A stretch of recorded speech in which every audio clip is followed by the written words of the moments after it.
Gilgeous-Alexander. McCollum staying with him. Spins, gets inside. Left-handed off the glass. Oh, what a sweet move. Giddey, tough spot. Backdoor. What a pass. What a play. And J-Dub picks the pocket of Trae Young. He'll take it himself. This is Udart. You're listening to the Uncontested. What is up, and welcome to the Uncontested Podcast, coming to you live Sunday, January 21st. I'm your host for the evening, Jacob Niffen, and we got some dudes tonight. My guy JD in the house. Fellas. We got Justin Peabody. Hello, everybody. And Taylor Peterson, fresh off a Kansas City Chiefs win / Buffalo Bills. The worst kick I've ever seen in my life. Choke job, yeah. My heart is still pounding through my chest. Taylor, who choked more? Chiefs. The Bills kicker or Ant Edwards at the free throw line? Oh, that's a great question. Pretty equivalent, but given the circumstances, it has to be the Bills that had a chance to make it to the AFC Championship and failed.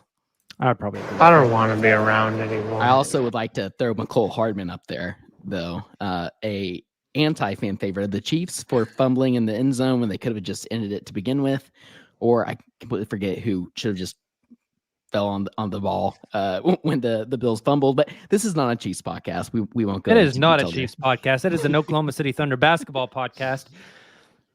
If you guys are not already, make sure you are tuning into the live streams every Sunday night. We are live on YouTube, Facebook, and Twitter. If any of you are on Facebook, why? But thank you for tuning in. Make sure to sub to the YouTube channel. Hit that like button on the video, please. It just helps the algorithm out, lets more people see the degeneracy of the Uncontested Podcast. Just gets more people on board. So please go hit that like button if you are tuning in live right now. We really appreciate you guys. Keep dropping those comments over in the comments section. We will hit the chat at some point tonight. I am feeling like a giving man this evening. So we're going to have Justin and JD each pick their favorite comment from the stream. And we're going to mail out some stickers for the best comment in the stream tonight. If you're listening to the podcast version, thank you so much. Make sure to drop that 5-star rating. Write a little review while you're at it. You could say Jacob Niffen is your favorite host on the Uncontested Podcast. We don't encourage lying. You do. Justin's been getting gassed up by the fans recently, and I'm honestly not a big fan of it. You can also catch us on. Is that why you haven't told me about it? Exactly. You can catch us on social media channels. We are on Twitter, Facebook, Instagram, YouTube, TikTok. So follow along there as well. Also, if you're watching the live stream, our merch store is now linked through YouTube. So if you are into getting some new OKC Thunder merch, maybe you want a Chettysburg hoodie, maybe you want some Wu-Tang Clan merch, some SGA OKC, some J-Dub stuff. We got all kinds of merch over there in the merch store. So make sure to go click that link and do some shopping for yourself. Treat yourself. Gentlemen, another road trip in the books for the OKC Thunder. They've been all over the place recently. But we got to start with the most recent one in Minneapolis, Minnesota last night as the Oklahoma City were on the fourth game of a 4-game road trip, a fourth game in 6 nights, taking on the number 1 seed in the Western Conference, the Minnesota Timberwolves. And the Thunder won that game 102-97. In a game where I thought they were dead in the water. Taylor and I did a YouTube special last night where we dove deep into that game. Kind of deep. We just mainly talked trash for like 30 minutes. That works too. Justin and JD, just wanted to start off your thoughts and big themes from the big win in Minnesota. I would like to start with a sounder that I think describes the performance in general. But they won anyway. Sloppy. Shot 39.5% as a team and still won.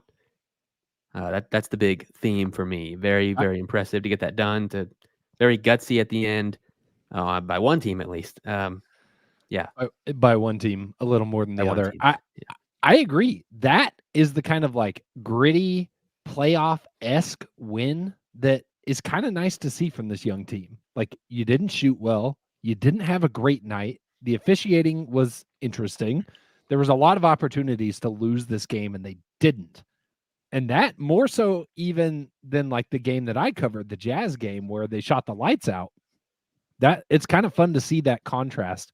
My favorite part, though, was Jacob made a Wolves fan upsetty spaghetti on Twitter, talking about how much Cat complains. He took offense to that. And I actually don't think he wasn't just a Wolves fan. He was like a pretty bigwig, or so he thinks, reporter. Anyway, I went and looked at his tweets after he got so mad at us. And he tweeted something along the lines of like, everything went right for the Thunder. Those are the kind of losses I'm okay with, because that probably won't happen. Buddy, if you think everything went right for the Thunder last night, I'm not sure we watched the same game. It was gritty. It was tough. I think that at the end of the road trip, I think it was kind of the perfect personification of that long road trip to see them gutting it out. And then the post-game interview with Chet saying, "Let's go home," is a perfect ending. They were ready to go home. Yeah, you both mentioned it. Thunder shoot sub 40% from the floor. I believe sub 30% from three. Yeah, if that guy says everything went right for the Thunder, waiter, I'll have 3 of whatever he's having, please. Right. 40% from the field. Yeah. Less denial ain't just a river at the Egypt, rim, my friend. You got to stop. 20% on corner threes. Like, it was not a great offensive performance from the Thunder last night at all. And they were still able to pull out a win against the best defensive team in the league, the top team in the West, and gave that top team in the West only their 3rd loss at home. Yeah, they were 17-2 at home coming into last night. I think that's massive. And speaking of like gutting out the win, like Lou Dort fouling Ant on a 3-pointer at the end of the game, just unbelievable. But thankfully, Ant got stomped. He ain't built for it. Not me. He just realized. And he ain't here's built the for thing: this. is this game was interesting. The Thunder started off with so much energy. I mean, they were just abusing Minnesota in the first quarter. Went up 30-15 in the first quarter. Isaiah Joe hit the 3 to get them to 30. After that, the Wolves went on an 18-2 run, or 17-2 to tie it up. So this Thunder team started off super high, came back down to earth, steadied back out, and we went into halftime. Was it a tie game at half? Maybe they were down 2 at half. I think they were down. Like, yeah. It was very close. They dig a huge hole in the third quarter, claw back a little bit, only score 17 points in the third quarter. The Thunder do. And you're just thinking like, man, they're dead. But somehow the game was still within single digits at the end of the third because of the effort by the Thunder on defense. They go into the fourth quarter and they held the Wolves, I believe, to like 3 of 20 shooting in the fourth quarter. The Wolves made 3 baskets and got the rest of their points at the free throw line. Not courtesy of Anthony Edwards, of course, though, because he smoked all 3 of his free throws.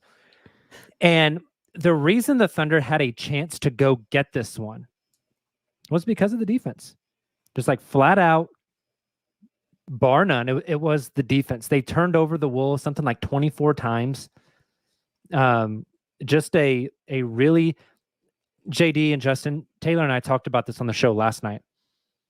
This felt like a playoff game. Like the grittiness, the nastiness, the physicality, just having to dig deep and like muck up a game and go get it. It felt very playoff-ish. And I could see there's not a narrative necessarily, but points have been made in matchups past where big wings can deter Shai and make his job much harder and quote unquote lock him up. And this was a below average SGA game for the most part, but he did finish 10 of 22, 12 of 13 from the line. He was just relentless. Even if the rest of the team had a rough night, like J-Dub 6 of 18, that's uncharacteristic. Glad he took that many shots, but uncharacteristic. And I mean, the Thunder have the best player. And I think, like Jacob said, if this was a playoff matchup, I think this is how I would expect it to go. Like usually the team with the best player in a situation like this, where the teams are otherwise kind of even or close to even, that team will win. And SGA showed them how that's possible with that step back three on Jaden McDaniels was insane. About Insane with like a 20 minute left. Yeah. Oh my And God. the play before that one, where he drove in and hit Cat with the turnaround J to really like steady the ship. And then, yeah, Jaden McDaniels playing so far off of Shai because he feared the drive and the midi so much. And Shai just stepped back and splash. Ice in his veins. And I think not only did it feel like a playoff game, it felt like a game 6 in the second round, like when you're just in the muck of the playoffs. Like this wasn't like the beginning of the playoffs where everyone's still like super hyped and running on adrenaline. This was like when everybody's beat up and you're just like wading through the mud. That's the type of game it felt like. It reminded me of some of those old Thunder Grizzlies playoff series where it was just like a fist fight in the dirt. It'd be a really fun playoff series if the Plus, you Thunder had Mike faced Conley. Minnesota. I mean, it was perfect. Plus, you had Mike Conley. That's Hey, I so remember weird. you. Except he so missed a weird. 3 to tie it up, I think, there in the end, where in the past he's hit those threes against the Thunder in playoff series. And you've got like the bad blood with Ant brewing. I love that. Let's talk that makes about that. playoffs fun. Why do you say that, Justin? Why do I say that? Much like half of NBA Twitter, he called SGA a free throw merchant. He insinuated that you can't touch SGA, and that makes it tough to win a game. Do you know who's taken more free throws in the 3 games that the Thunder and Minnesota have played against each other? I have a guess. It is Ant. Ant's taken 29 to 5-3. Shai's 26. Shocker. Yeah, it's I have the coping quote. If hard. you guys want it. Yes, You guys please. want to Yeah. watch the quote? So he said, "It is hard with the calls that Shai gets. It's hard to shut them down. You can't touch him any time of the game. It's super hard to beat. That team is a good team, especially when they're getting calls like that. Especially. Cope harder. Yeah. Cope harder, Ant. Cope Here's- plus L plus ratio. Dub better. Here's the thing. Shai is like 4th in the league in free throw attempts a game. He also leads the league by a large margin in drives per game.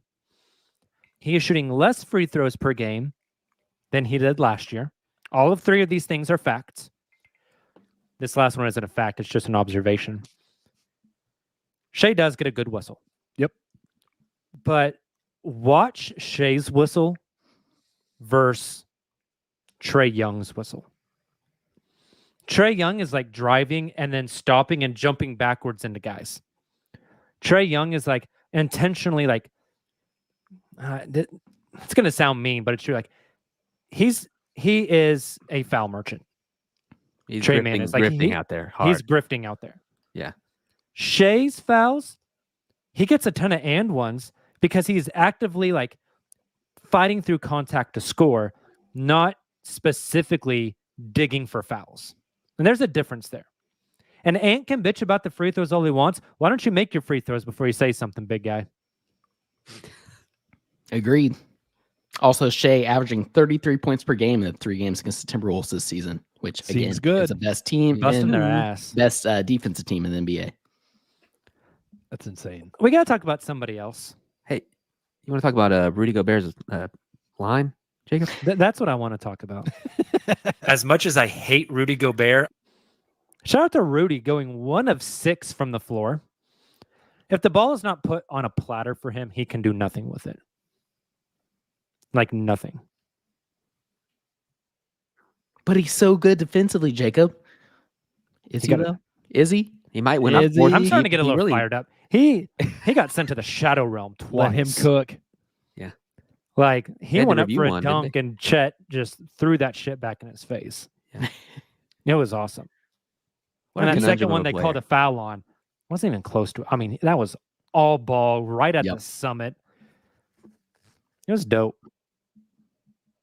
Steve Thomas in the chat says Rudy was 1 of 3 on dunk attempts. Seems good. 2 blocked by Chet, right? 2 of the 3. Now, Yeah. the Wolves started off having Rudy guard Josh Giddey, had Jaden McDaniels guarding Chet Holmgren, and put Ant on Shai, which I thought was interesting. They moved arguably their best defender, over to Chet. And for reasons that Taylor and I talked about, it's because Rudy can't guard Chet. If Rudy stays back for the drive, Chet gets open threes all night. If Rudy closes out hard to stop the three, Chet goes around him super easy.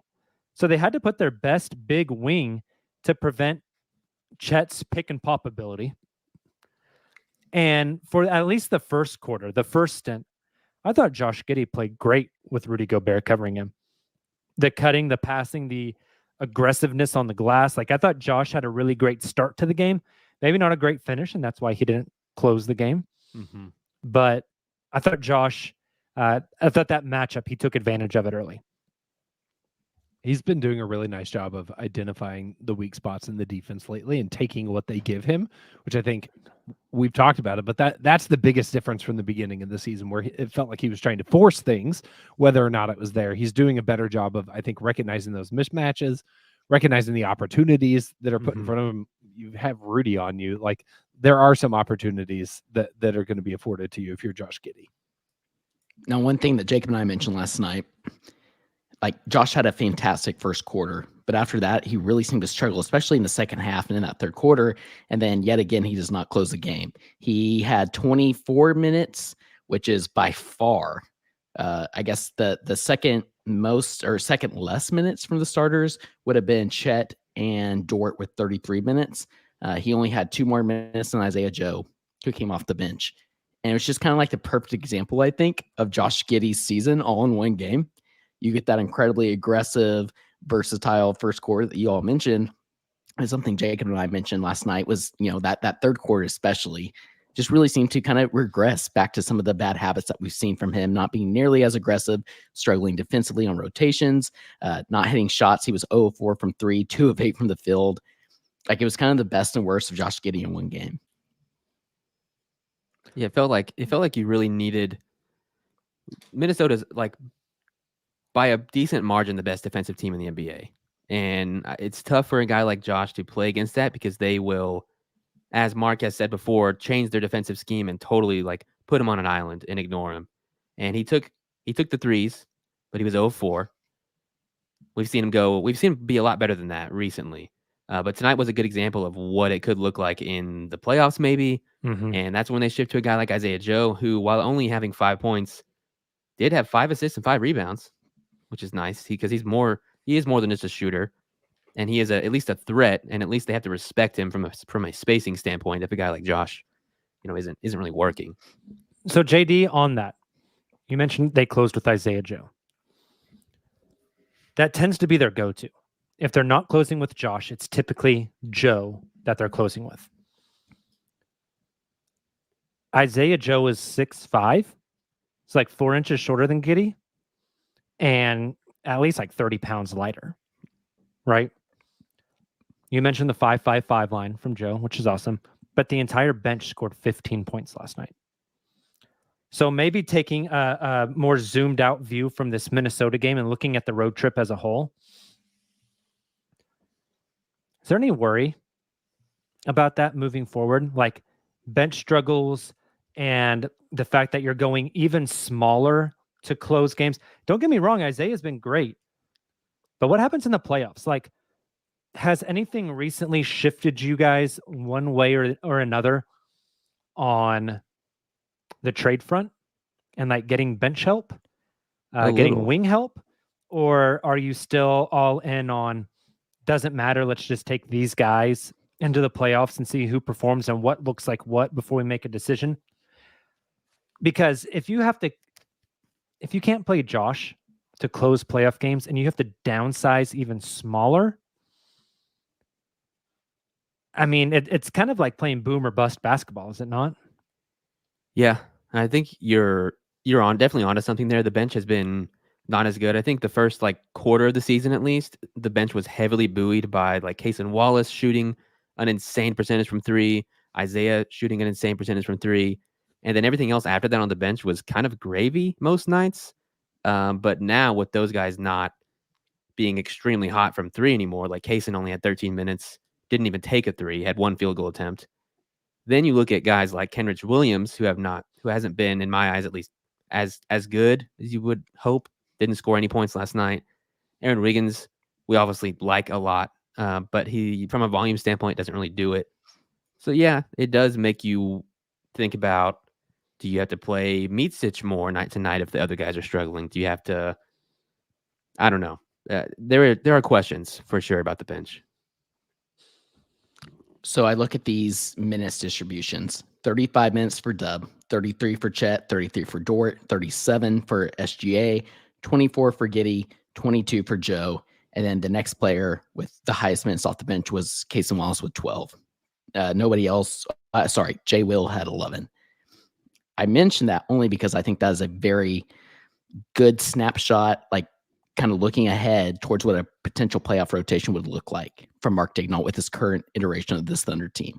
And I think that's why Jacob and I talked a little bit last night about potentially getting another big wing or getting another big who can come in and kind of help in those situations. Even if it is Isaiah Joe closing in a lot of those closing lineups in the playoffs, I certainly could see where an experienced veteran with playoff experience could really help this team, especially in those two areas that we keep mentioning. A bigger wing that can play both ends of the floor, which obviously is in high demand, or a backup center who can help in regards to some of these weaknesses we've seen from the Thunder so far in regards to rebounding and physicality. I'm going to be the devil's advocate tonight. I'll play the Nick role. I don't think a trade's coming. I don't think anything that's happened recently has indicated that. I think you're in the middle of a hellish road trip of a hellish month, and you're going to have off nights, especially from marginal contributors. I think that the bench was not great last night. The bench was not stellar in Utah. I think part of the reason it wasn't stellar in Utah is because Cason Wallace, one of your best bench players, was starting, and he had a great game. Like, if he had done that off the bench, is this conversation different right now? I think it might be. Great point. I think that bench guys are always going to play worse on the road. Young guys are always going to play worse on the road, and the entire Thunder team is young guys. Like, I think some of these things are just factors of who this team is right now. I don't think there's anything happening that like is sounding alarm bells. I think, like you said, some guys were hot to start the season. Jay Will in particular has had like a not great shooting season this year. I think that's been a factor in terms of like how the bench is viewed. If he's shooting like what he did last year, that's a few extra points every single game that's coming off the bench. I think that the rotation comment that you made, Taylor, I think that's a really good one in terms of, yeah, maybe you're not getting as much of a contribution on this stretch that you're seeing right now from the bench, but in the playoffs, the bench doesn't win a playoff series. The bench might win a game, but the bench doesn't win a series. Shai Gilgeous-Alexander wins a series. J-Dub wins a series. Chet Holmgren wins a series. And like, if you're finagling bench contributors with the thought of, well, this is what finally makes the Thunder a contender, like, I think you're playing with the wrong pieces. Interesting. Great point. I just wonder about depth you trust in the I playoffs. think you trust all these guys. I also wonder just about like what happens in a playoff series if a guy like Chet gets in foul trouble. I mean, that's where like that is a series or a game changer, I should say. Probably not a series changer, foul trouble, but like even if you had a good backup center, I'm not sure that overcomes something like that. Yeah. And it's not going to, like, a trade like that's not going to change this iteration of the Thunder or their style of play. I think Justin's exactly right. Like, you're still going to have those same concerns and worries. At the same time, we've seen in the past where Presti has made trades, like, for example, the Russell Westbrook year post KD, his MVP year, where he trades for Taj Gibson and Doug McDermott, to just give that iteration of the Thunder team a chance. But he's balancing that with the idea of trying to see these guys for their first time in the playoffs. Like, to Justin's point, you want to see Chet go through those struggles that Justin just mentioned. You want to see J-Dub and what he looks like, trying to, and him and Shai playing alongside each other and kind of balancing that out and seeing what that looks like down the stretch in a playoff series in critical games. It's an interesting conundrum of like, we want to give this team the best chance to win now, but we also want to see what these young guys do in the playoffs. Right. And how do you thread that needle? I think, I mean, we've gotten comments in the chat tonight about it. There's guys on this team that are out of the rotation, that are trade available. And I think for me, where I'm at looking at this team is if Presti has a deal for those guys, he might take it. If it goes beyond that, like there's been some mock trades floating around Twitter that are including guys like Ousmane Dieng. I don't think that's that. I don't think we're there yet. I don't think we're at that point in this Thunder journey where we start trading guys that might turn into valuable pieces for this team. Trey Mann, Poku, probably Davis Bertans, like those three guys to me feel like if somebody wants them and they want to give up something for them, like let's talk. Anything beyond that, I don't think we're at the point where Presti's willing to part with that. Interesting. Let's put a pin in the trade talk. We'll come back to it before the show's over, I promise. But Taylor mentioned a name that we got to talk about real quick. Speaking of the 4-game road trip, Jalen J-Dub Williams. Fourth quarter dub. I want to read you guys some stats real quick. This is not over the 4-game road trip. This is since Christmas. All right.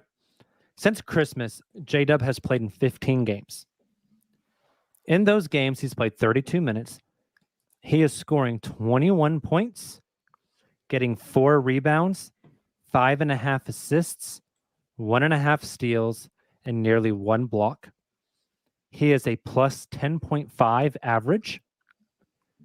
And his shooting splits are 61% from the field, 60%, 60.5% from 3, and 74% from the free throw line. He's shooting 60.4% from 3 on 3.2 attempts insane. a game. Piggybacking Are we off almost of that, like underselling J-Dub's impact? so just kind of to piggyback off of that, and I'll shut up. J-Dub's last 4 games on this road trip, 24.3 points per game, 6 assists, 2 steals per game, 57.8% from the field, and 57% from 3. Very similar to what Jacob just read off there. Just huge, especially I think when Shai kind of struggled here on this road trip. So I'm curious your all's thoughts. It was good to see him take as many shots as he did last night because, like, we've all seen the insane efficiency since Christmas. The 60+% from the field, 40+% from 3. And the biggest thing we all kind of want a little bit more is the volume. We want to see him take more shots, try and make something out of nothing sometimes, because every shot he takes just seems like a good shot. Even the ones that it seems difficult to us, it's like he's dribbling left, shooting right. That's like his shot. That's the one he's always taking. And I love that, and I hope he keeps doing that, but maybe a little more off the dribble just to see what else he can do, because he is a special, special player. And with someone like Chet being a rookie, maybe being tired in games like this, it's been really cool to see him step up and kind of fill that vacuum of it from a scoring standpoint that Chet has kind of left. Special player. And I think we might be talking about this later. But he, to me, looks like a all-star caliber player, at least at this point in the season, just eye test wise. I believe it was friend of the pod, Derek Parker, posted a comparison today of this season's J-Dub versus like 16, 17 all-star Klay Thompson. Yeah, I saw that. And J-Dub leads in like all categories. I saw a chart too that showed Oklahoma City's substitution patterns. I can't remember who tweeted it out or what website it came from, but it was really cool. And I think that's the biggest thing like that J-Dub is doing for this team is giving Shai the beginning of the fourth quarter off so that he can come in and be fresh for the last 6, 7, 8 minutes and be ready to go assassin mode is huge. That's so huge for this team. The fact that J-Dub can sustain this team and oftentimes build a lead when he's in there running the show by himself, that makes Shai have the ability to just go to a totally different level. Like he's already been good in the clutch, but it's making him go to a totally different level. Like imagine being a defending team, right? And J-Dub's just cooking you for 5 minutes to start the fourth quarter. And it's like, good Lord, how do we stop this guy? And then you look over at the scorer's table and there's Shai Gilgeous-Alexander about to check in. And not only does J-Dub not check out, but now you have to defend both of them together for the end of the game. Like, how do you deal with that? if you're a defense. It's And the thing brutal. is, whoever's hot at the end is the guy that shoots. I mean, exactly. look They at the can Boston, go. Look at the Boston game. Yes. You know what it makes me think, Justin? And there is no holdover and no tie between these things except for Sam Presti. Mhm. And I don't think any of this comes from Sam Presti. But when I watch what they're doing with J-Dub, all I can think of is this should have been what they were doing with James Harden starting Yes. year 2. Exactly. Bingo. Exactly. It's incredible. And I think that he's taking full advantage of the opportunity. I think it'll be interesting to see.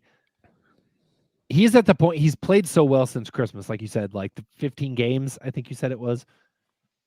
I think the scouting reports on Oklahoma City are going to start to look different with a different level of emphasis on J-Dub than they have in the J-Dub's past. page 2 now for sure.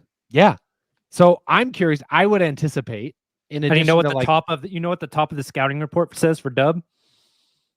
Don't let him go left. 3 words.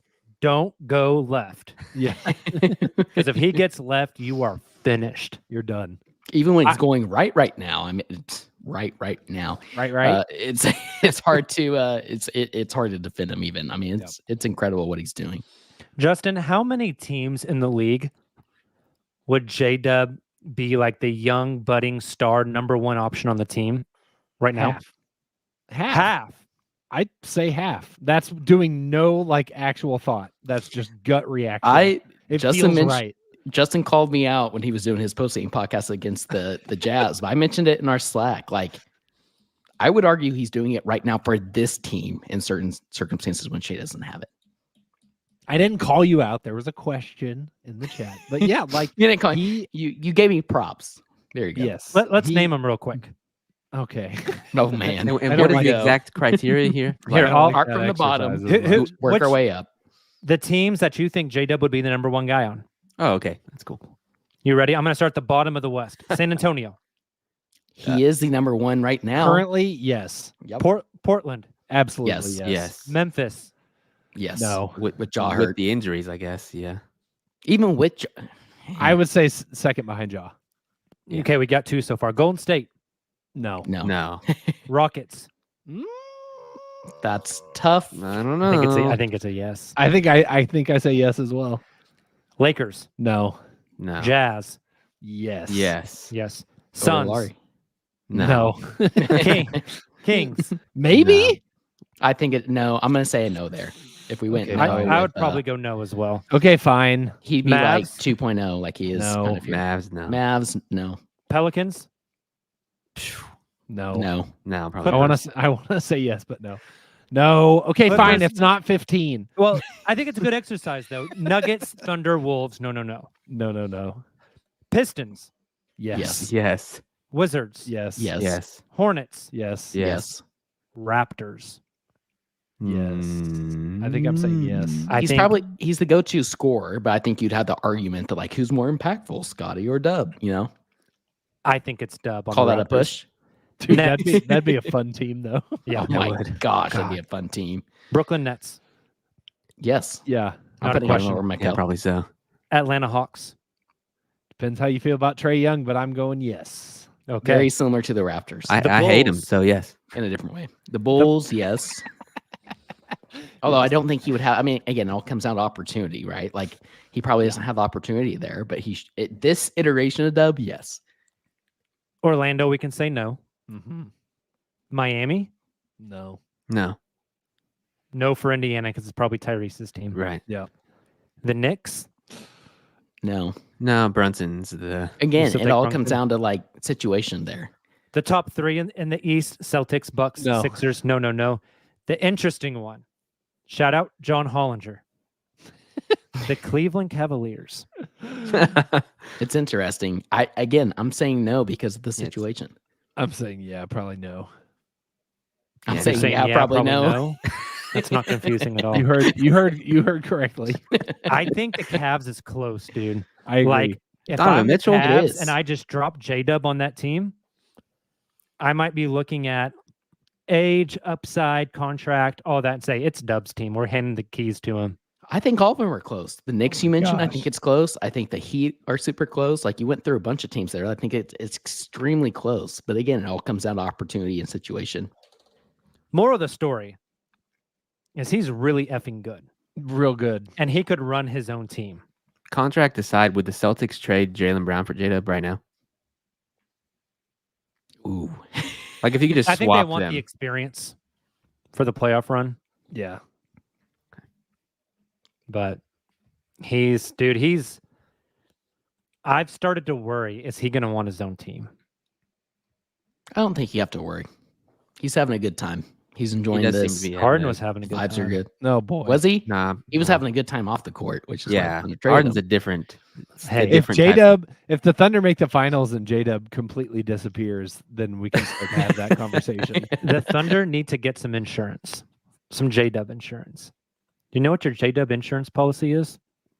Cody. I'm afraid of I'm it. not. I love Cody as a You prospect. go get his brother. but Hey, and if he sucks, He is it not. could be He's a. not Dub. Cody if is he- not Dub. if he He's a totally great s- player and prospect. He's If he not Dub. totally You would have stinks, said Dub was going to be Dub his freshman year in college. Cody's already like Yeah. taller than Dub is Mhm. I when know. he came into. Cody Sure. could be really good. He- Cody could he be will what be. we thought He Poku will and be. Us were going to be. Absolutely. It's Let's gonna take a little- break. It's going to take some time. On the for other Cody. side, we're going to play a game. Be interested to see what the chat thinks about our game as well. So make sure you guys play along. Give us your thoughts. Justin and JD are going to scour the chat and choose their favorite comment of the night to win some stickers as well. While we're on break, go check out the merch at the merch store on the YouTube page. We will be right back.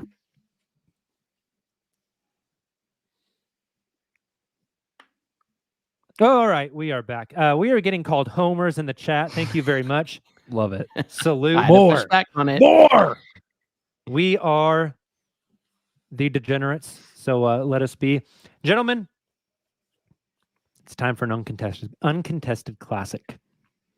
We're going to play a game of take it or leave it.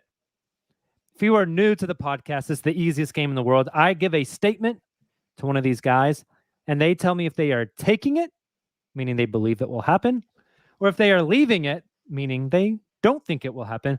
They will give us their reasoning. We can debate it for a few moments, but we have a handful of these, so we got to go relatively quickly. You guys ready to go? Yes. Yeah. JD, Hello. up at the plate first. JD, take it or leave it. The Thunder's big three of Shai, J-Dub, and Chet will be supplemented with a fourth guy via trade. This is instead of like a fourth guy developing naturally on the team or them drafting the fourth guy, the number 4 guy will be a guy they trade for. Take it or leave it. I'm gonna leave it for financial reasons mostly, because if you're trading for a fourth guy with a big 3, you better hope it's like a buy low guy that blossoms into something more. That just Sounds doesn't like seem Deion like Waiters to me. yeah, it could be a Oh boy. oh god, Dion as the fourth guy. No thanks. Get your weight up, Miss. Deion's never miss that been man. lower than a first guy The- in his Yeah. head. That's true. No, I Kobe the- Wade, baby. oh my god. No, the Thunder thing to do in this case would be drafting a guy that is, I mean, hell, like how far away is, if a year from now, is that just Case and Wallace? Or 2 years from now, is that just Case and Wallace? It's that situation. The Thunder, I'm sure, are confident they can get a guy that can be plug and play and enter into that role. They're also probably not that concerned with having a defined fourth guy, you know. I think Lou Dort's a solid fourth option on most teams. You know, like Smoot. Solid I comment agree. by Smoot in the chat. I agree. Dort could be the fourth guy, like long term. Isaiah Joe, when he's closing games, like maybe Usman Jane takes a leap. I think that's kind of what the Thunder are looking at right now. All right. I like it. We haven't talked a lot about this. Isaiah Joe's only got 1 year left on his contract. And then he hits unrestricted free agency. Great point. He could be 20 mil a year. I don't think that's a stretch. That feels like a lot. With the new TV deal coming in, TBD. Get that Amazon Prime money.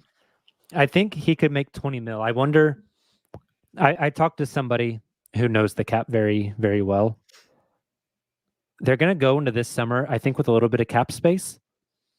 They could renegotiate and extend both he and Aaron Wiggins this summer. I wonder if that's maybe a route they take, or if they go out and they make a trade for a guy that kind of has Isaiah Joe's qualities as like insurance. I don't know. Just an interesting thought. Justin, take it or leave it. Jalen Williams, J-Will, is closer to a full-time backup big, meaning he plays like every game 15 minutes, than he is to a JRE situation, which is a buyout. I don't like this one. It's a difficult one because I felt the same way about JRE year one that I did about J-Will year one. Yeah. And their year twos are kind of similar, where it's a much reduced role, different context. Very. But wow. I'm going to take it. Okay. But I think it's close. But that is in the question as worded, right? He's closer to a full-time backup role than what JRE was. I don't think he's getting dropped as fast as JRE did, but I do have some concerns with this play this year, most notably like the shooting, right? You hit 3-point shots, you get to stay on the floor longer. And I think that's been a huge piece for J-Will this season. That can come back. Spend some time with Chip. Things can turn around. Like that can come back. It's not like the problem with JRE was he spent so much time injured that he got lapped and just didn't get to catch up. As long as that doesn't happen with J-Will, like I don't think it's going to trend that exact same direction, but I'm less optimistic about him in that, like, yes, backup center for the future, like Nick Collison 2.0 type of player than I was 12 months ago.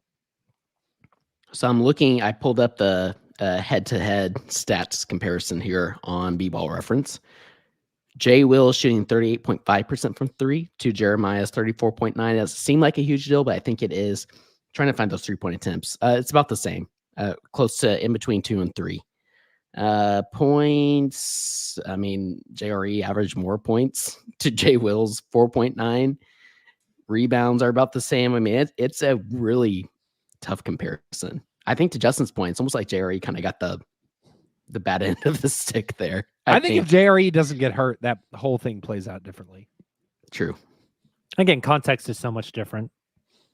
JRE's second year was for a team that was awful.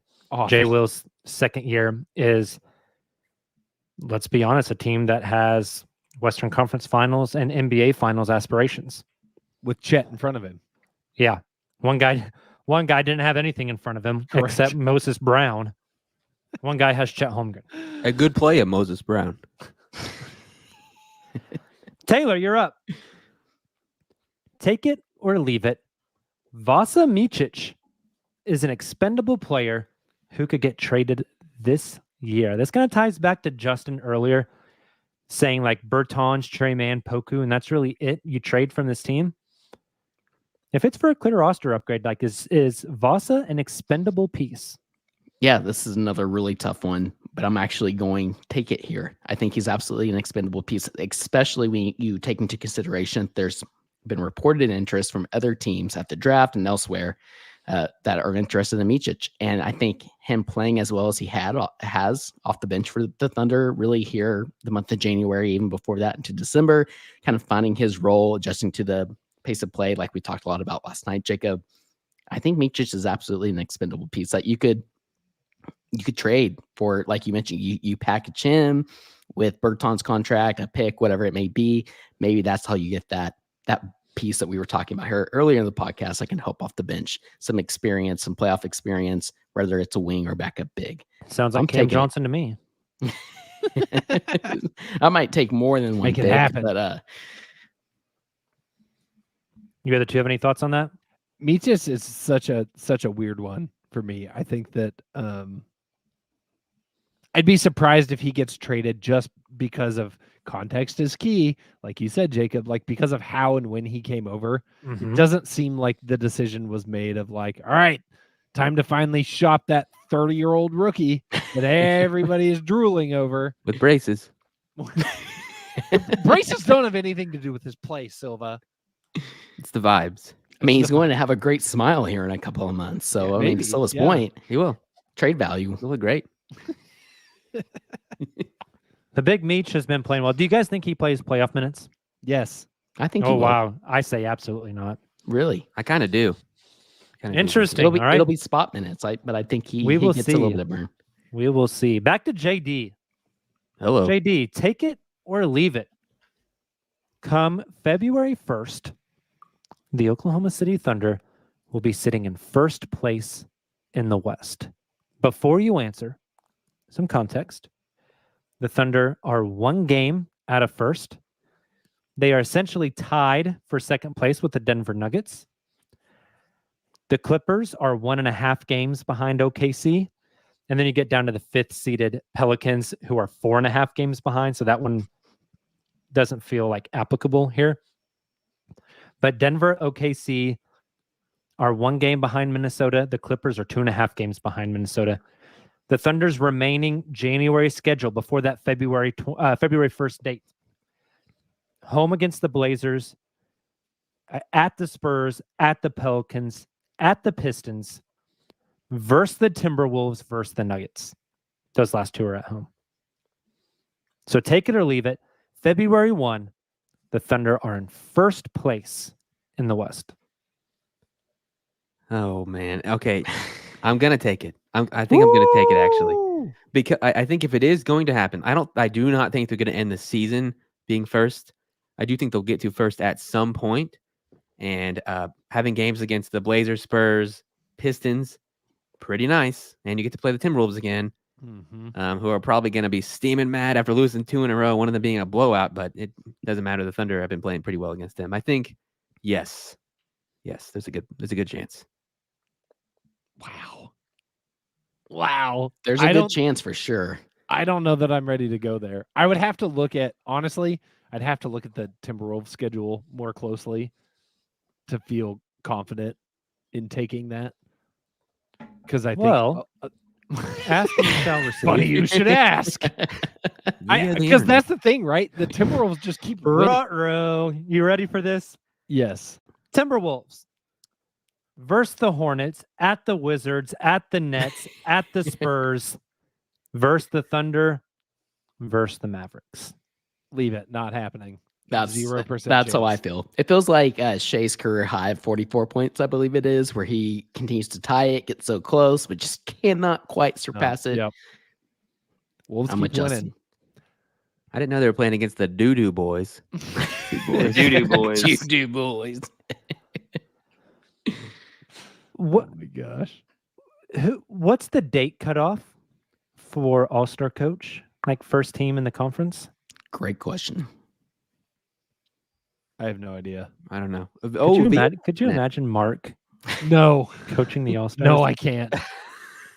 Just wide stance, eyes squinted. Squinting at LeBron. He's throwing challenges Immediately out in the just All-Star game. Challenge. Time out and spins the finger. LeBron, how do you feel about Shai plays slob 5 play? minutes.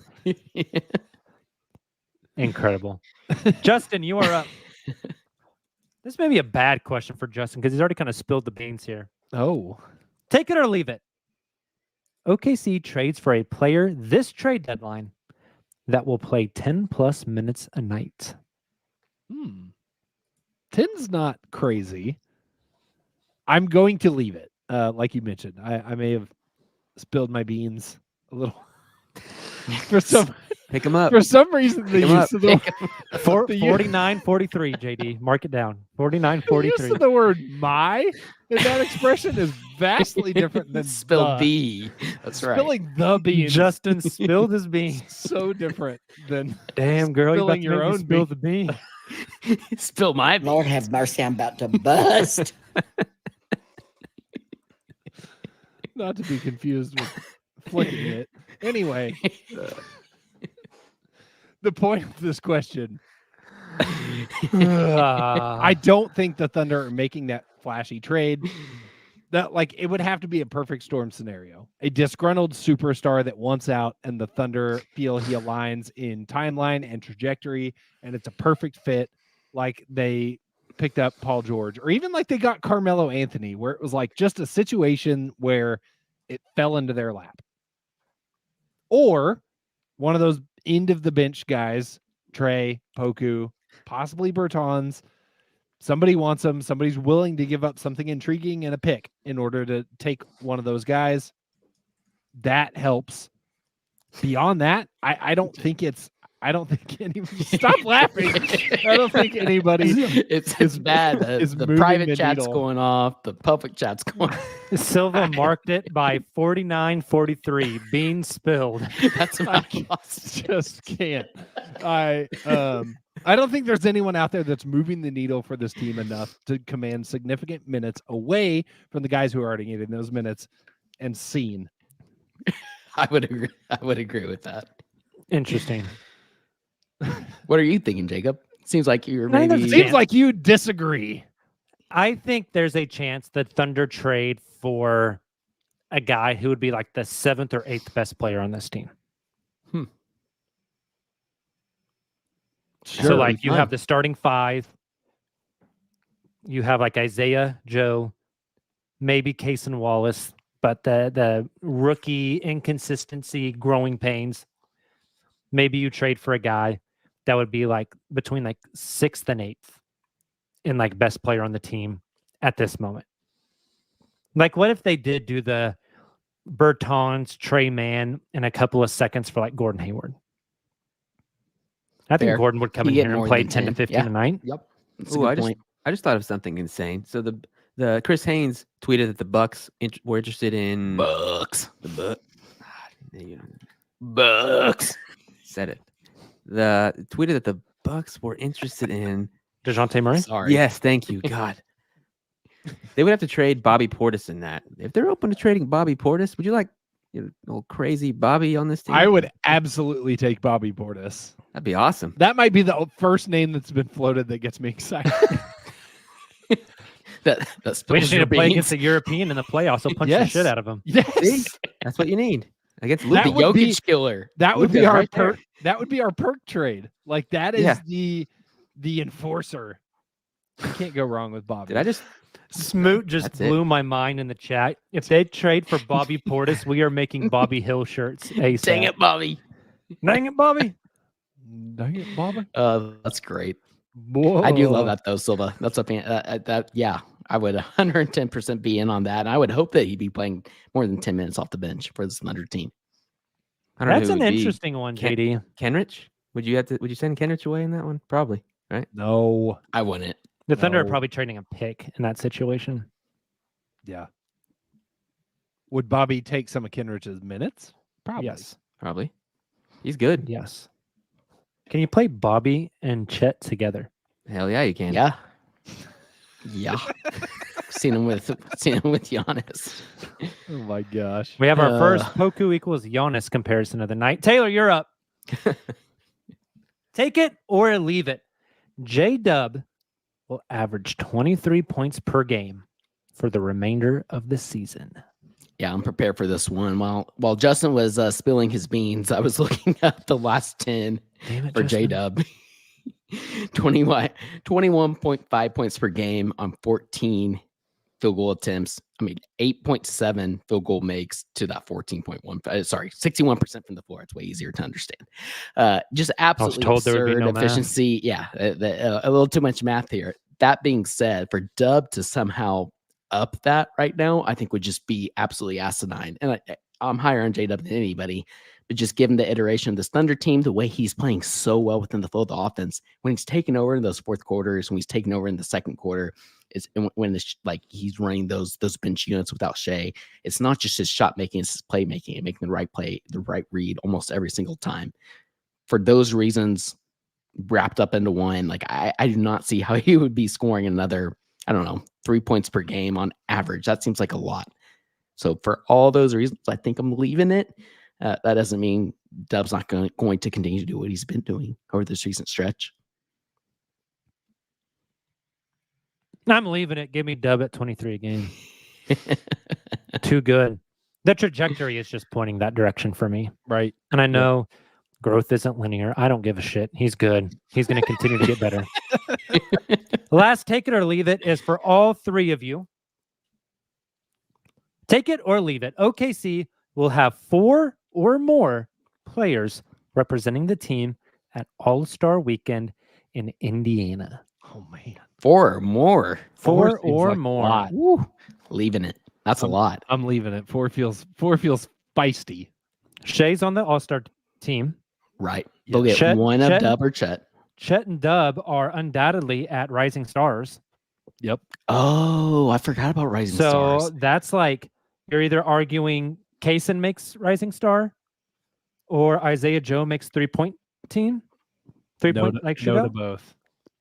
Wow, I think Kaysen might. I make the forgot team about pretty Rising easily. Stars. So Dub is in his second year. He'll Poku in the obviously dunk make Rising contest? Stars. Poku in the dunk. J-Dub in the dunk contest is what I want to see. I completely forgot about Rising Stars. I think that's a fair point. Okay. You've sold me, Jacob. I want Chet and Shai locks for the All-Star team. I Wow. want Dub Taylor just took a hard pivot on Dub his answer. and the Rising Stars because I forgot about that. And then Isaiah Joe in the 3-point contest. No. Shai's an all-star. Chet and Dub on Rising Stars. The end. The end.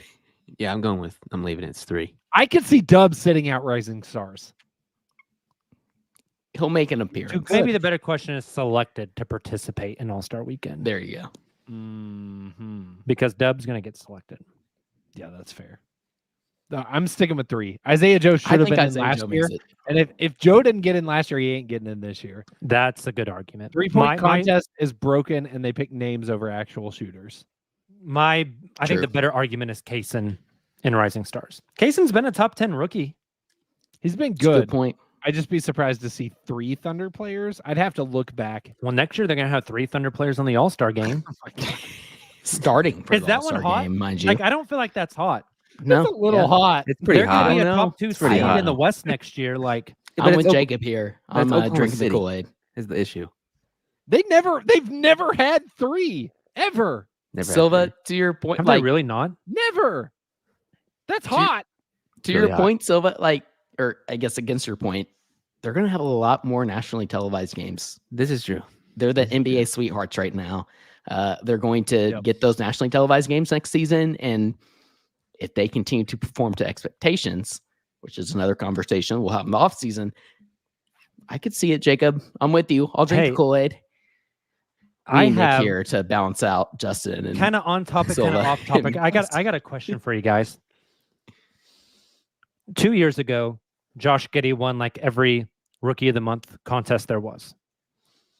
Last year, J-Dub won tons of Rookie of the Month awards. This year, it's Chet's. Which year will it be when the Thunder do not get a Rookie of the Month award? Is it next year? Yeah. You think so? You don't think they trade up and get a guy that could win Rookie of the Month? I don't know. I don't know. You At don't think their Cody can win Rookie of the Month, you coward. at their current selection, that would be tough. We did have They got 3 picks. well, that's the thing. We had a guy. They in own the- 10% of the first round. One of them's I got to know. be good. They could where's also the bundle playing them time and- coming from? They could bundle them, move up to get one, your Alex Sars of the world, and then Jacob's having a great time with that one. And then they make the Rookie of the Month. Why don't you go get both Thunder brothers? Thunder Brothers. Get The Alex Sars- Sarr and Oh, get wow. Cody Williams. All right, it is time for an update. That was all for Take It or Leave It, by the way, you guys are playing along. Thank you. It is everyone. time for an update on our predictions game, Justin. Yeah. Well, I'm really sad that I missed last week's show because I would have talked a bunch of trash about how I had a perfect week. This week, not so much as Oh, the no. lead Oh, gets leadier. This is some bullshit.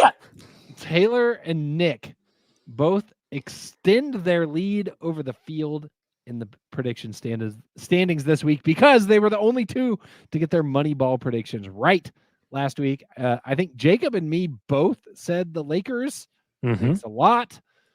Silva, who'd you have as your money ball last week? That's a good question. I do not remember. Oh, okay. It was the Lakers on Monday, which I You had Lakers too. Okay. I locked up before. Yeah. So that Lakers game screwed us all. Yeah. Which is great.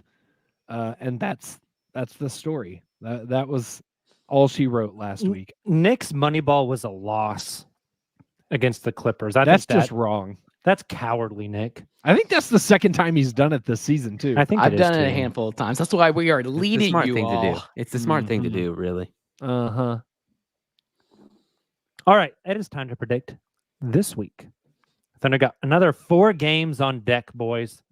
One of them actually got moved up on Sunday from an evening game to an afternoon game because one Detroit team is the worst team in their professional league in 20 years, and the other Detroit team is actually pretty good.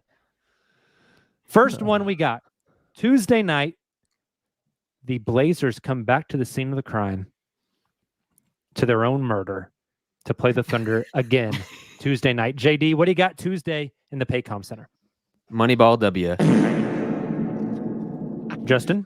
We have got to find a different Moneyball sounder. Michael Cage, Cha-Ching Thunder. Or no, Pinto. Cha-Ching Thunder Moneyball. I am also doing the Portland Trail Blazers game as my Moneyball. Taylor? I have the win as well, and I believe I also took the Moneyball, so this is pretty boring. All aboard. Jacob? I took a W and a Moneyball. You know what? Nick pretty took? Good. Don't Nick you dare took- tell me he said loss. Nick Lost Moneyball. Nick took a W non-Moneyball. Okay. Oh. No Okay. fart noise. Yeah. Taylor.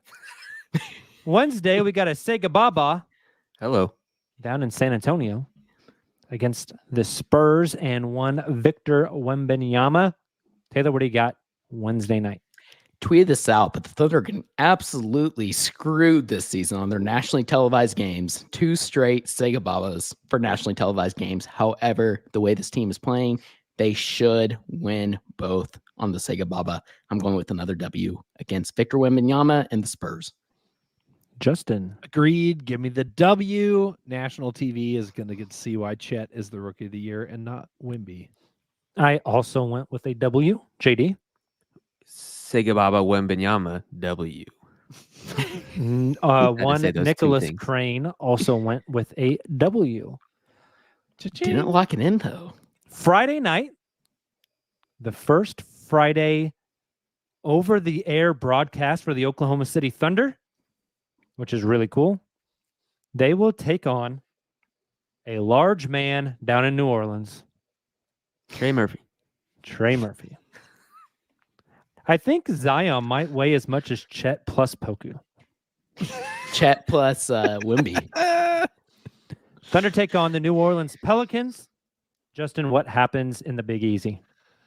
I think the Thunder lose. I have this as an L. I think it'll be a good game. I think this is a game the Thunder can win. I think the Thunder have shown their ability to take their foot off the gas on certain games. This one feels like it could be that game. Heading to New Orleans. I think that's 7 out of 8 on the road is what that'll be the end of that stretch. Like that's a lot of travel. I think they could be tired. It feels like one they could drop. JD. You know, I probably should follow Justin's logic here and go with an L. But I'm going with a W. I like it. Very good. Taylor, what do you got? For all the reasons Justin's laid out, I also have the L, so I'm glad Solo went with the W to make it a little more interesting on the podcast. I took loss as well, and Nick's got a win. Oh, what? Oh, let's go, Nick. He's saving that money ball. Okay. I'm at a crossroads here. Sunday afternoon, the OKC Thunder travel to hell to play I'm laughing at this comment that we just got. We'll That is save very funny. We'll it's a super, so we'll touch on it in just a get second. to it. The Thunder go up to Detroit to play quite literally the worst NBA basketball team in at least the past 10 years. The Detroit Pistons who I don't know if they're going to have Cade back at that point or not. Probably not. Doesn't matter. You could put Prime Jordan on that team. They'd still probably suck. They're just awful. A rematch against Mike Muscala. Hey-o. Nick and I will kick us off on this one. Nick has a W Thunder Moneyball. Nick going undefeated for the week. Thunder 4-0. I've got a W. Taylor, what do you got? I have a W as well. JD? I like Nick locking in that money ball there. He thought that was smart. He thought all of us were going to lock in our money ball against the Blazers coming up. That was smart by Nick. Nick was patient, calm, bastard, collected, absolute bastard. W for me also. Justin. W. If they lose, the rest of the prediction standings are canceled. So yeah, don't lose. Let's hit the supers comment before we take our last break and do a quick around the association. Our guy Cooper says it might be icy in OKC, so count Ayton out. That was phenomenal. Made me laugh mid segment. Incredible. Thank you for the super comment. Cooper, I would really appreciate it. I really wish there was footage of the Timberwolves staffers trying to the Blazers. It's incredible. Yeah, that's right. Cooper. Slide in the uncontested DMs. We'll send you a sticker. Our guy Jacob is dishing them out right now. Taylor will do nothing. I will be the one to fill out the envelope and put the stickers in it and buy the postage. Cooper, that's exactly just right. So we're clear. JD, let's take another break. On the other side, we will hit some around the association.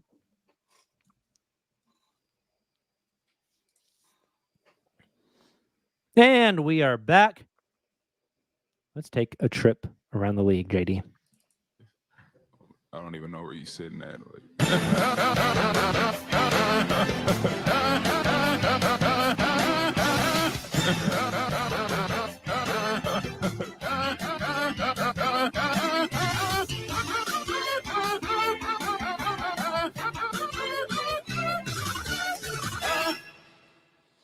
We are at the midpoint way of the NBA season.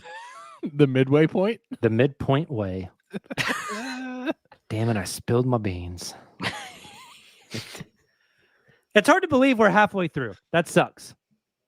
The season is going fast, but it has been an awesome season for Thunder fans. Getting late early. That's what they say. That might be what they say, JD. I thought we could take some time to hand out some mid-season awards, some mid-season superlatives. I don't have a list of the superlatives. You guys had to make some up and shout them out here on the show. Those of you in the chat, if you have any mid-season awards or mid-season superlatives, please drop them in the chat. We will read some of our favorites. What do you guys got? Team most likely to make me want to cyberbully their fan base. The Houston Rockets. Round of applause for the Houston Rockets. Easy choice. Congratulations, Houston. Beautiful. No dispute here. I'm going to say most likely to disappoint in the playoffs, the Boston Celtics. Ooh, that's spicy. I would give that one to Milwaukee. Taylor? Spicy. Silva, can you play Jacob's spicy sounder? It is hot and sexy and popping. Love you. I never remember the context of that sounder, and I don't. You know what? If Taylor gets to get sounders on request, can I get a laser, please? Latvian laser. Thank you. It's not even relevant. It's a great sounder. It is. Celtics it gets feel like people going. Celtics feel like a paper tiger. I know Silva agrees with me. There's a lot of it's the Bucks and the Celtics for me that it's like there's so much pressure. There's so much pressure. All right, I got one. The team with the front court that are the biggest wusses in the NBA. The Minnesota Timberwolves. As much as I hate Rudy Gobert, shout out Cat and Gobert. Incredible. You guys suck. Amazing. So I did not get a ton of time to prep for this, given my Chiefs were playing in a playoff game. However, I do have one I hope is funny. We'll see. Player most likely to start World War III. Draymond Green. Oh my God. Could have gone a lot of directions. Are you with that, and insinuating that is he's like one part of Hamas? Oh my gosh. He fired First- Moss. I also first Hamas mention on the podcast. hopefully last. I Player have most likely to start the next global pandemic. Rudy Gobert. Once again, I have one. This is gonna sound like a bad transition based off what we're just talking about. But I have a similar one. Because of who it involves, not because of the World terrorist War III. implications. Most likely to choke is a tie between Draymond Green and Anthony Edwards. ooh, I like it. I like it. JD, you got Um, another one? I have 5 more. I'll just go. Team most likely to have their star player levitate across a major bridge. The Dallas Mavericks. Classic. Deep cut for you long-time Deep listeners. cut. That's right. Oh my gosh. That was great. Justin Taylor, you have any more? Oh yeah. All right, Justin, let's hear it. I'm gonna go with the crowd pleaser, most likely to hoist the MVP trophy come the end of the season. Shai Gilgeous-Alexander. There we go. Let's go. Feels easy. Feels easy. Cheap applause. That's what that one was. Silva, you go. Team most likely to get their coach fired for underperforming, the Lakers. Oh, It's a good one. That's like an that easy too. one. That's Yeah. low hanging It is. fruit, It is. JD. Every other I year thought it for was LeBron. good. I like that. I like that award. Should I keep going? I got one. This Okay. is my favorite one. Most likely to wear a sweatshirt with the definition of a rookie on it. Victor Wembanyama. Shout out Donovan really good. Mitchell, man. Beautiful. That is Really good. Yep. Well done. Team most likely to wonder why their second best player makes $50 million per year after they lose in the playoffs. The Boston Celtics. There it is. You There's could have that. gone Timberwolves Jalen there. Brown Could have. staple. Team most likely to continue booing Josh Giddey and not understand the irony. Oh, Utah Utah Jazz. I didn't mention that on my post game show, but I really Hey. wanted to. Not to get us on an aside real quick, Please do. but while rewatching that Utah game, I'd had this epiphany that like there is nobody that fits like the city of Salt Lake City better than Walker Kessler. Yes. Can you guys think of any other players that just fit their cities perfectly? I saw this tweet. It was a great tweet you had. I've thought of a few. Like, Are we Current talking day- current or past? it could be both. Like Brian Scalabrine in Boston, like that's you can't get any better. The red hair. Tony Allen in Memphis is a That's great a one. Can great you guys one. think of any others? Tommy Hawkes. I mean, he's a rookie, but Oh, in Miami, I love that. fit poster also. baby. I said Bam for Miami. I think to your like as a reply to your tweet, Jacob. I thought Dame in Portland was pretty dang cool. Dame in Portland was a good fit. Sean says AI in Philly. Yeah. Yes. Oh, that's a great one. yes. Who Smoot said Draymond if he was playing in Detroit. That's kind of like skirting the rules, Smoot. But Please follow directions. I mean, if we're doing AI in Philly, like probably Steph and Golden State. But like, I'm trying to think of some more fun, so interesting ones. I have one that I think fits, but the guy has done some unfortunate things that would make the context bad. I see. So Miles Bridges in Charlotte. now Jacob's at a crossroads now where he could double down and say this. Should I say it or should I not? And I feel like it's too late now. It's gonna be like Miles Bridges somewhere else. hey, there's that poem we all had to read. Houston, in, like, Houston. That's my school. guess. Jacob, it's time for you to take the road less traveled. I was going to say Myers Leonard in Oklahoma City. Get out of here. God. Not the anti-Semitism, But but then the, what? The, su- The the, whiteness. like, the super patriotic military type Oh, of dude in Oklahoma City just kind of fits. I hate it here. Not the anti-Semitism. Let's just make sure we cut that before this goes on the pod. Yeah. Unbelievable. Also, clip not the anti-Semitism as a sounder, please. Oh my god. Okay, I'm gonna keep going with my. I have 2 left. I'm just gonna. Okay. Please save us. Player that has dodged the most slander for being kind of disappointing, Evan Mobley. Ah, I got a better one for that one, JD. Let it rip. Jalen Green. Oh, dude. Jalen Green is stinks. kind of cheeks. Oh, he's. I think Oh, he's yeah. getting some slander though. I've Not seen enough. Houston fans putting him in hypothetical trades, so you know it's getting bad. When at biased Houston is turned on him, you know it's.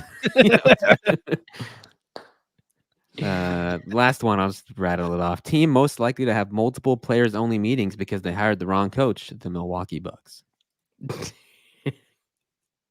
good. You can go to the Lakers on that one too. Yeah, interchangeable. Yep.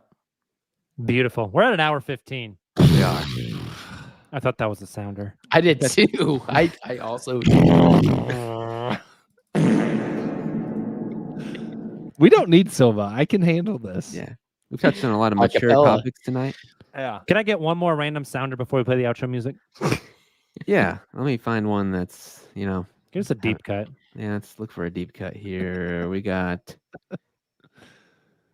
Better learn Chinese, buddy. Hey, Pretty that's good. great because someone in the chat mentioned Jordan Poole, and I was going to say a good superlative is guy that has way too much confidence in himself. Jordan Poole. Amazing. He is kind of horrible. All right. Do we need to pick comments? We do for need to pick stickers? comments. Play some outro music while we get some comments going, JD. All right. You want me to go? You go, Yes. Silva. I go. Okay. You go. Well, now I'm looking. I thought I had. There's so many comments. This is wonderful. So many comments. You do know there's like a star feature, right? You know, I just saw that actually. I didn't know that. Okay, I'll Probably go. helped us I last went night. all the way to the top. Shout out Goblor with a comment. Made Ant look like a little boy. Beautiful. I love any Goblor. little boy reference. Get in our DMs on social media or send us an email with your mailing address. I will get you some stickers. Love the name Gobbler. Hey, we already shout out Cooper, but he said, I'm wearing my Gettysburg hoodie right now, baby. Shout out. Hell yeah, brother. JD, who's your winner? Oh God, my winner. I think it's this, Silva. Did we just press it at the same time? We did. Yes. That's awesome. That's On the one the I same like. too. page. This one is a Smoot. If Dion is the is the fourth best guy, you need to put a 20 behind that 4. Respect. Beautiful. Respect. Smoot, Apparently, get in the DM so we can get you some stickers. You guys, thank you so much. The live stream was popping tonight for a non-game night, which is always welcome. If this is your first time joining us live on the stream, thank you so much. Make sure to hit that follow button on YouTube. We are here every Sunday night at 9 p.m. Central Time. If you are not yet, I would go subscribe to the YouTube channel because we're having a blast over here, man. So much fun. If you listen to the podcast version, thank you so much. Make sure to drop that 5-star rating. Leave a little comment as well. Make sure you leave a like as well on the YouTube video. That'd mean a lot. We will be back with you Wednesday night. No post-game Tuesday night after Portland. We will go live after that San Antonio game, though, and break down both games. We will then be live Friday night and then Sunday night again, same old time. You guys have a great beginning of your week. Enjoy the hell out of this team, man. They are so much fun. Got some big uncontested news on the horizon, so keep a lookout for that as well. Make sure to hit the merch store. It's a link to the YouTube page. Get your uncontested merch, some of your Thunder swag. We will be back with you guys in about 48 hours. Until then, and as always, Thunder up.